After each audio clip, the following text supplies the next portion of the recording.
कहीं जाते हैं तो वो हिंदी में ही बात करते हैं। और सही जाहिर सी बात है कि हिंदी उनकी अपनी जुबान नहीं, उनकी अपनी मातृ जुबान गुजराती है।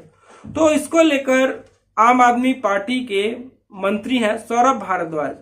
कहने को तो ये बंदा अपने आप को बीटेक कहता है, इंजीनियर कहता है। वो कहता है कैसा राजा है, इन राष्ट्राध्यक्षों के बीच में वो हिंदी में बात करता है, छिछा लेदर कर दिया। भाई अपनी भाषा बोलने में कोई छिछा लेदर होता है?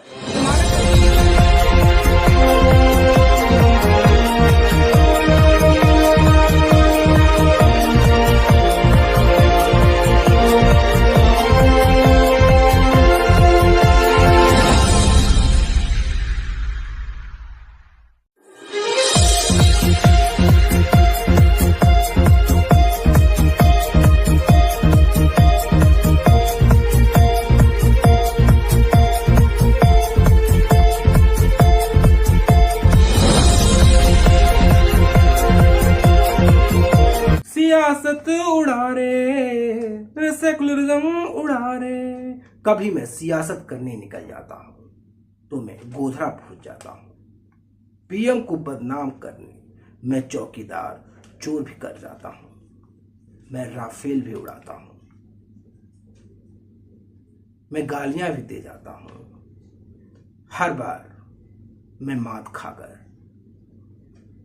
मैं माफी भी मांग लेता हूं। ऐसे ही नहीं, मैं हिंदुस्तान का विपक्ष बन जाता हूं।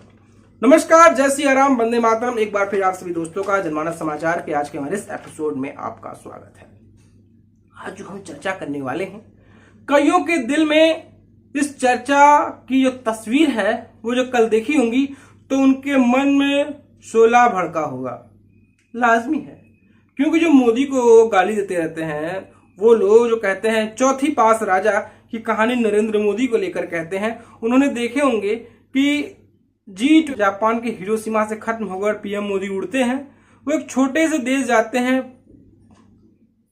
पपुआ न्यू गिनी, वहां शाम के वक्त पहुंचते हैं।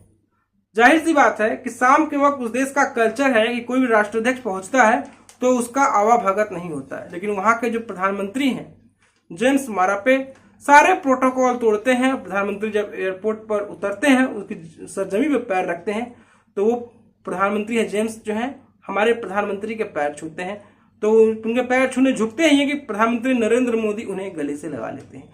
ये तस्वीर जहां आता है सोशल मीडिया पे हाय तौबा हाय अल्लाह वाली कहानी शुरू हो जाती है।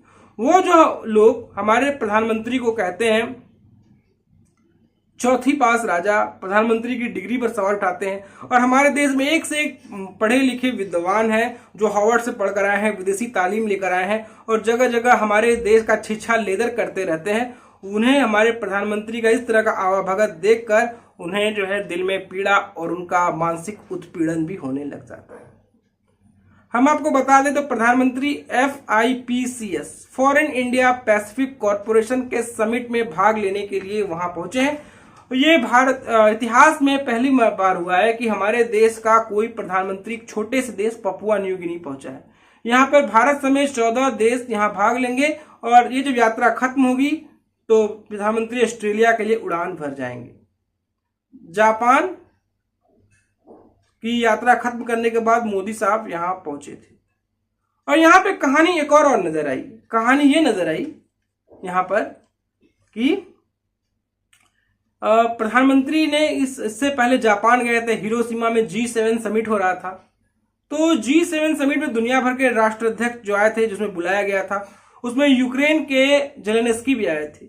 यूक्रेन के जेलेंस्की मोदी से ऐसे चिपके हुए थे, ऐसे बात कर रहे थे कि लग रहा था कि जेलेंस्की कुछ भारत के प्रधानमंत्री नरेंद्र मोदी से मांगना चाहते हैं और वो खुलकर बोल नहीं पा रहे हैं। वो उनके पीछे ऐसे नजर आ रहे थे। वहीं हम बात करें तो अमेरिका का जो राष्ट्रपति है जो बाइडेन, वो नरेंद्र मोदी को खोजते हुए आते हैं और उनसे मिलते हैं। ये सब भी तस्वीरें जब हमारे देश का विपक्ष देखता है तो उसके कलेजे पे सांप लूट जाता है, उसे दर्द हो जाता है, उसे उत्पीड़न हो जाता है और उसे दवाइयां खानी पड़ जाती हैं कि भैया कुछ देर दिमाग को ठंडा रखा जाए। इसलिए ठंडा रखा जाए दिमाग को क्योंकि हमने तो उन्हें चौथी पास राजा कहा था और कहा था कि उन्होंने देश की अर्थव्यवस्था को बोर दिया है। और यहाँ पर नरेंद्र मोदी की जो तारीफ पूरी दुनिया में होती दिख रही है तो उनका मानसिक उत्पीड़न भी यहाँ होता नजर आ रहा है। ये कहानी और मैं विपक्ष की बात कर ही रहा हूं, तो हमारे प्रधानमंत्री ने G7 में दुनिया भर के देशों को, जो राष्ट्राध्यक्ष कहीं पहुंचते हैं, किसी देश से किसी राष्ट्राध्यक्ष से मिलते हैं, तो आपने देखा होगा कि चीन के जो प्रधानमंत्री जाते हैं या राष्ट्रपति जाते हैं तो वहाँ अपनी भाषा में बात करते हैं। रसिया के जाते हैं तो अपनी भाषा में बात करते हैं। सऊदी अरेबिया के जाते हैं तो वो अपनी भाषा में बात करते हैं। तो हमारे प्रधानमंत्री नरेंद्र मोदी अब कहीं जाते हैं तो वो हिंदी में ही बात करते हैं, और सही जाहिर सी बात है कि हिंदी उनकी अपनी जुबान नहीं, उनकी अपनी मातृ जुबान गुजराती है। तो इसको लेकर आम आदमी पार्टी के मंत्री हैं सौरभ भारद्वाज, कहने को तो ये बंदा अपने आप को बीटेक कहता है, इंजीनियर कहता है, वो कहता है कैसा राजा है, इन राष्ट्राध्यक्षों के बीच में वो हिंदी में बात करता है, छिछा लेदर कर दिया। भाई अपनी भाषा बोलने में कोई छिछा लेदर होता है? तुम्हारे जैसे लोग हैं, तुम्हारी पार्टी जैसे लोग हैं जो कहते हैं ना गाड़ी नहीं लेंगे, बंगला नहीं लेंगे, मोटर नहीं लेंगे, गाड़ी नहीं लेंगे, ये नहीं लेंगे, वो लेंगे, और वो शीश महल बना देते हैं, करोड़ों के वारा न्यारा करते हैं, और जनता की गाड़ी कमाई का किस प्रकार गबन करते हैं, वो कहानी सबके सामने आ गया है, वो कहानी सबके सामने आ गई है। अब आप प्रधानमंत्री के बारे में जरा सा बोलिएगा ही। और जिस तरह से दिल्ली की सियासत चल रही है, केजरीवाल दिनों दिन हाशिए पर चलते जा रहे हैं, केजरीवाल पर गिरफ्तारी की तलवार तक लटकती नजर आ रही है। ये कोई हम नहीं बोल रहे हैं, ये बोल रहे हैं कांग्रेस के नेता संदीप दीक्षित बोल रहे हैं।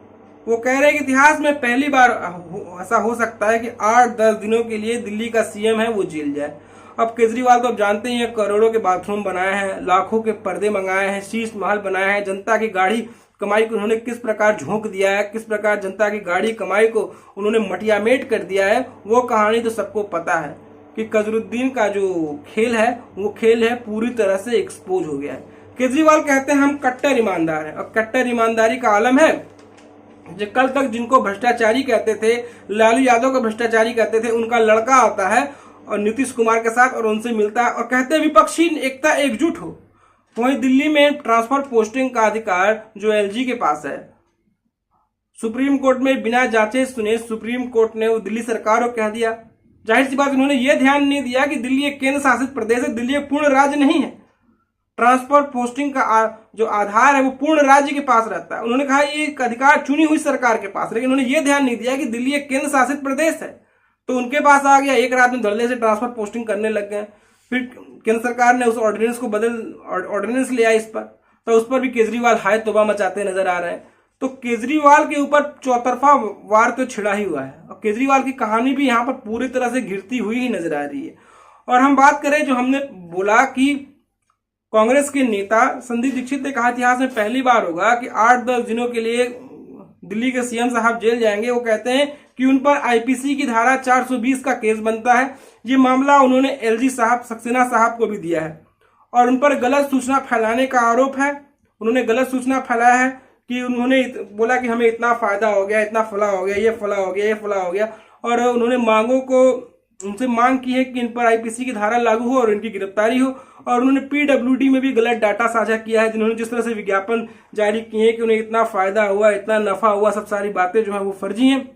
वो फर्जी तरह से दिल्ली चला रहे हैं और दिल्ली की कहानी को पूरी तरह से फर्जी तरह से यहाँ पे एक्सप्लेन करने की कोशिश कर रहे हैं। तो केजरीवाल की कहानी है, तो का कहना है केजरीवाल जल्द ही जेल जाएंगे, कम से कम 8-10 दिनों के जेल जाएंगे ही, ये कहना है संदीप दीक्षित साहब का। और रही बात प्रधानमंत्री नरेंद्र मोदी को, ये जो केजरीवाल चौथी पास राजा की काल्पनिक कहानी कह के बताते हैं, तो केजरीवाल की आप जान ही जाए कहानी क्या है। जो बोलते हैं बेटे का कसम खा के कहते हैं कि कभी राजनीति नहीं करेंगे, गाड़ी नहीं लेंगे, बंगला नहीं लेंगे, मोटर नहीं लेंगे, ये नहीं लेंगे, वो नहीं लेंगे। आज हालत ये हो गया है कि उन्होंने सब कुछ ले लिया है।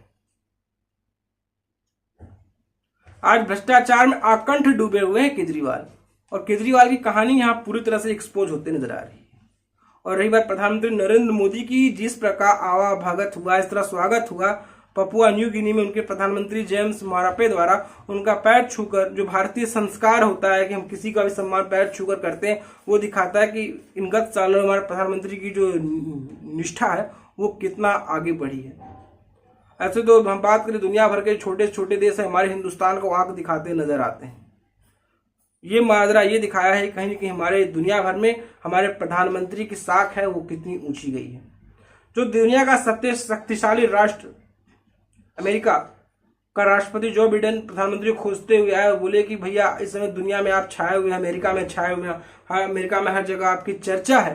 ये दिखाता है कि प्रधानमंत्री नरेंद्र मोदी का कद और हमारे देश की पहचान को उन्होंने कितना ऊपर ले गए।